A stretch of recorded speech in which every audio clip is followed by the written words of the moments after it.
Yang terhormat kepada Ibu Lia Nurliana SSI MKep selaku dosen pengampu mata kuliah farmakologi, saya Nisa Sabrina. Saya Ari Dwi Rizky. Saya Ana Nurus Sohifah. Saya Muhammad Badar. Perkenalkan, nama saya Agus Riyadi. Saya Iyar Nurlita Rahmania. Nah, teman-teman, sebelum kita memasuki materi di sini, teman-teman tahu nggak nih, sistem syaraf manusia itu terbagi menjadi berapa bagian, teman-teman? Jadi, sistem syaraf manusia itu terbagi menjadi 2 bagian besar loh, teman-teman. Pengertian: sistem saraf manusia terbagi menjadi 2 bagian besar, yaitu 1. Sistem saraf pusat. Sistem saraf pusat terdiri dari otak, sumsum, tulang belakang. Sistem saraf pusat berfungsi sebagai pusat kendali, pengaturan, dan pengolahan rangsangan. 2. Sistem saraf pusat perifer.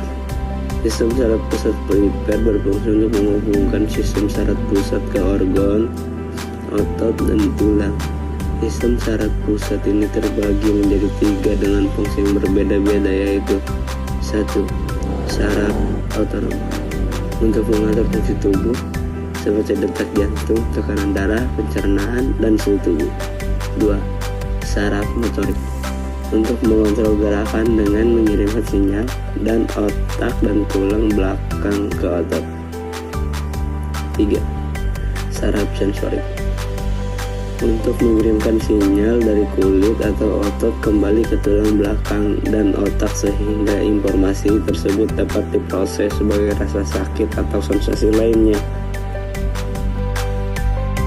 Dari yang sudah dijelaskan tadi, sistem syaraf manusia itu dibagi menjadi sistem syaraf pusat dan sistem syaraf perifer, teman-teman.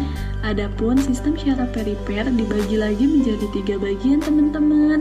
Ada sistem syaraf otonom, sistem syaraf motorik, dan sistem syaraf sensorik, teman-teman. Di sini teman-teman ada yang tahu nggak nih apa itu stimulan sistem syaraf pusat atau yang biasa disebut dengan SSP?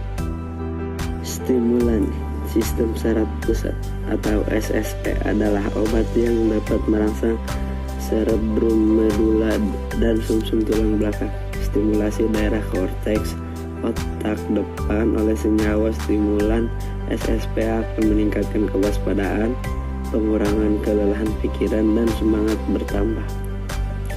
Farmakologi obat sistem saraf otonom. Terdapat banyak tempat atau bagian di mana obat-obat otonom dapat bekerja tempat yang berfungsi sebagai SSP yang merupakan pusat vasomotor, ganglia, terminal saraf dan pascagoglion, atau misal sintesis, penyimpanan, dan pelepasan transmitter, reseptor pada sel efektor, dan mekanisme yang melibatkan terminasi kerja transmitter, misal metabolisme atau ambilan kembali. Sistem syaraf otonom memiliki beberapa bagian dan cara kerjanya, diantaranya sebagai berikut. Saraf otonom. Sistem saraf otonom bekerja mengatur kerja organ yang tidak dapat dikontrol oleh kesadaran kita. Disebut juga sistem saraf involunter. Secara garis besar, sistem saraf otonom dibagi menjadi 2 bagian besar. Yang pertama, sistem saraf simpatis atau akson eferen keluar dari segmen torako sampai lumbal T1 sampai L3. Yang kedua, sistem saraf parasimpatis atau akson eferen keluar dari segmen kranial dan segmen sakral. Sistem dan jaringan saraf pusat terdiri dari otak dan sumsum tulang belakang. Kedua organ ini memiliki peran yang berbeda dalam sistem saraf. Otak sebagai pengendali utama tubuh, termasuk proses yang disadari atau tidak, dan penyimpanan segala informasi. Sementara sistem saraf tepi terdiri dari sistem saraf somatik dan otonom. Nah, teman-teman, organ tubuh kita itu mempunyai respon loh, teman-teman. Mau tahu nggak nih, teman-teman, apa aja sih respon yang dihasilkan oleh organ tubuh kita? Jadi, ada 2 respon yang dihasilkan oleh tubuh kita, yaitu respon terhadap rangsangan simpatis dan parasimpatis.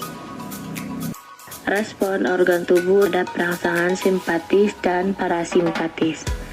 Respon organ tubuh terhadap rangsangan simpatis dan parasimpatis seringkali berlawanan, kecuali pada kelenjar ludah.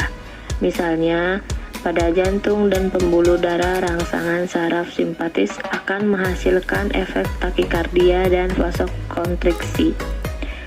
Sedangkan pada rangsangan saraf parasimpatis akan menghasilkan efek bradikardia dan vasodilatasi.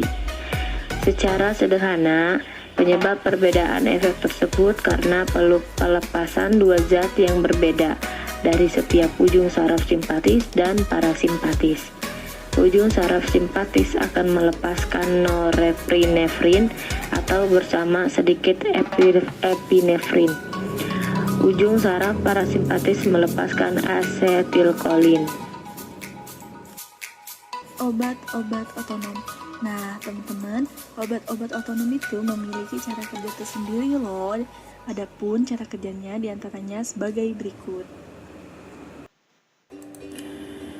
Obat bekerja dengan cara sebagai berikut. 1. Menghambat sistensis dan pembebasan ente. 2. Mempermudah pembebasan ente. 3. Berikatan dengan merangsang atau memblok reseptor. 4. Menghambat destruksi ente. Pengobatan gangguan syaraf. Nah, teman-teman mau tahu nggak apa saja yang bisa dilakukan dalam pengobatan gangguan syaraf? Kalau mau tahu, simak penjelasannya. Pengobatan gangguan syaraf. Tujuan awal perawat terhadap gangguan saraf ialah untuk mengatasi gejala yang mendasarinya, yang menyebabkan rasa nyeri hingga kerusakan saraf. Cara mengatasinya bisa dilakukan dengan mengatur kadar gula darah bagi penderita diabetes,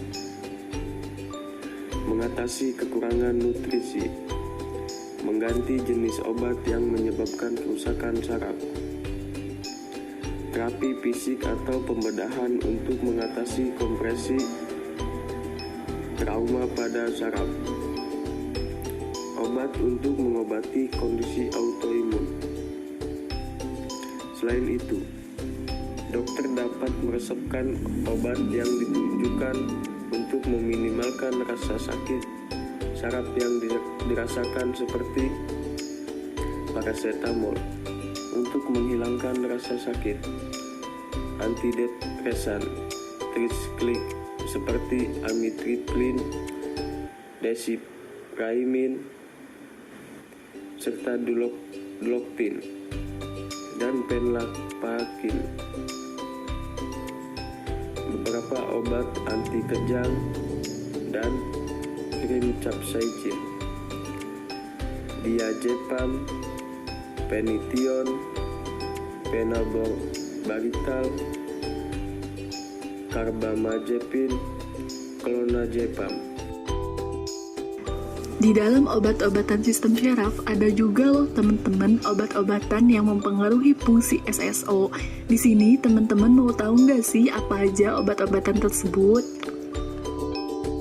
Obat-obatan yang dapat mempengaruhi fungsi SSO dapat digolongkan menurut jenis efek utamanya, yaitu golongan 1. Adrenergik, simpatimimetik yang mempunyai efek mirip dengan perangsangan aktivitas saraf simpatik. Nomor 2. Penghambat adrenergik, simpatolitik yang mempunyai efek penghambatan aktivitas susunan simpatik. Nomor 3. Cholinergik, parasimpatomimetik yang memiliki efek mirip dengan pengingatan aktivitas susunan saraf parasimpatik. Nomor 4. penghambatan kolinergik, parasimpatolitik yang mempunyai efek penghambatan aktivitas susunan saraf parasimpatik. Nomor 5. Obat ganglion dengan efek merangsang atau menghambat penerusan impuls di ganglion. Dari penjelasan tersebut, jadi obat-obatan yang mempengaruhi fungsi SSO ternyata dibagi menjadi 5 golongan loh teman-teman. Yang pertama itu ada adrenergik atau simpatimimetik. Yang kedua itu ada penghambat adrenergik atau simpatolitik. Yang ketiga itu kolinergik. Yang keempat itu penghambat kolinergik atau parasimpatolitik. Dan yang terakhir itu ada obat ganglion. Nah teman-teman, dari kelima golongan tersebut ternyata obat adrenergik mempunyai mekanisme cara kerja obat itu tersendiri loh teman-teman. Mau tahu nggak sih teman-teman apa saja mekanisme cara kerja obat adrenergik tersebut? Kalau mau tahu, simak ya penjelasannya baik-baik. Mekanisme kerja obat adrenergik. Golongan obat adrenergik diantaranya adalah epinefrin, norepinefrin atau NE, dobutamin, dopamin, dan isoprenalin. Epinefrin adalah obat penting di ICCU atau ISU dan ruang praktek dokter, utamanya untuk mengatasi syok anafilaktik.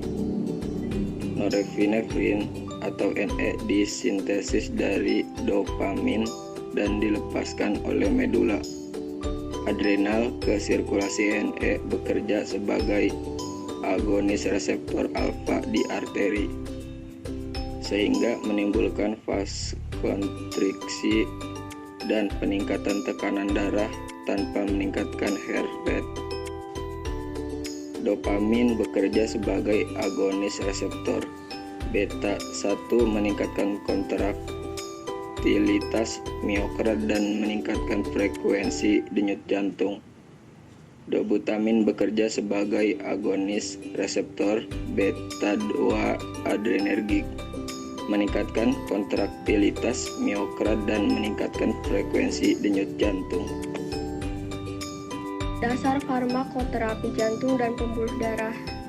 Ada reseptor saraf otonom dapat dibagi menjadi 2 bagian, yaitu reseptor kolinergik dan adrenergik. Ada reseptor adrenergik dapat dikelompokkan menjadi reseptor alfa dan beta. Reseptor alfa sendiri dibagi menjadi 2, alfa 1 yang berguna untuk efek vasokonstriksi dan alfa 2 bekerja menghambat pelepasan NE. Selanjutnya, reseptor beta dibagi menjadi beta 1, beta 2, dan beta 3. Beta 1 banyak terdapat di jantung, beta 2 banyak di pembuluh darah dan organ visceral lain. Sedangkan beta 3 lebih banyak berperan pada metabolisme lemak. Mungkin hanya itu saja video pembelajaran terkait materi obat-obat sistem syaraf yang bisa kami berikan. Kurang dan lebihnya mohon maaf. Semoga bisa bermanfaat untuk teman-teman semuanya. Wassalamualaikum warahmatullahi wabarakatuh.